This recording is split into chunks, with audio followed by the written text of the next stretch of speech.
A new effort to push Elizabeth Warren into the field of Democrats vying for the White House as a group of some 24 current and former New Hampshire lawmakers sign a letter calling on Senator Warren to run. State Representative Rennie Cushing saying, quote, "We're urging Senator Elizabeth Warren to join the 2016 race for president because we know firsthand how important a robust primary debate of our progressive values is to New Hampshire voters." Joining me now to talk about that and more, Chris Plante, syndicated radio talk show host of The Chris Plante Show, and Leslie Marshall, syndicated radio talk show host of The Leslie Marshall Show, and a Fox News contributor. Good to see you both.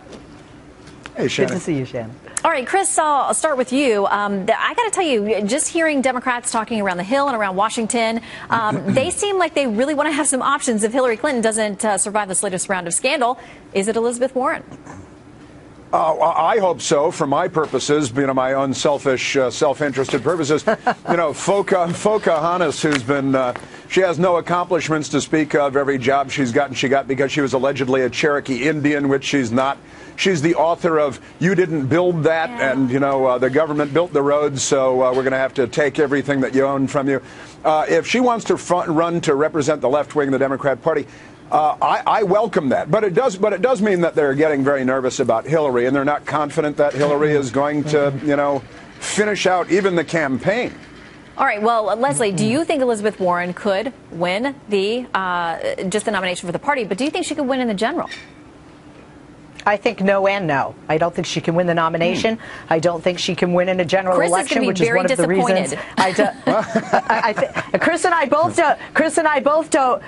Chris wants her to run. I don't want her to run. But I have to say, this doesn't have to do with the email scandal. When we look back at Democrats, there are many Democrats that don't feel that Hillary Clinton is left enough. They view her as more of a centrist, a moderate, and they also want some new blood and some new names in the mix. Elizabeth Warren's name has been coming up for a very long time, as has Senator Bernie Sanders from Vermont. So there are people out there that want what they feel the more progressive values that they hold to be represented by people like Elizabeth Warren.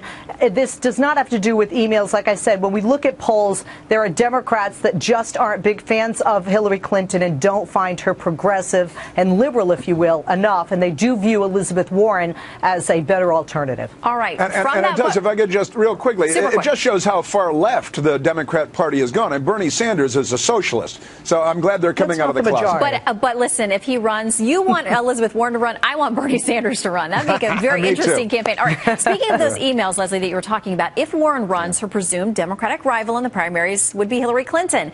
After defending her private email server use last week, we're now hearing from the State Department yet another explanation about why she may not have signed that separation form. Listen to this. Secretaries of State often do not sign this form as it is a step to revoking their own security clearance. There's a long tradition of Secretaries of State making themselves available to future secretaries and presidents, and secretaries are typically allowed to maintain their security clearance and access to their own records for use in writing their memoirs and the like. Okay, so if that is the ho-hum explanation on why this is how it works, they don't want to, give up their security. Why did it take a week for us to find that out, Chris? Well, first of all, she said it is a step toward revoking your own security clearance. She didn't say that it means you lose your security clearance for filling this out. So it doesn't mean that you lose your security clearance. Why are we getting it? This is the drip, drip every day. It's a different story. Yesterday's story was different. Last week's story was different. I expect tomorrow and next week we'll have different versions of the truth. And then someday the document will show up and she will have signed it, because this is just the way this city is, and it's the way the Clintons are at this point. It's the way this administration goes. And the truth is hard to find in this town these days. Always, I find. All right, Leslie, final word to you.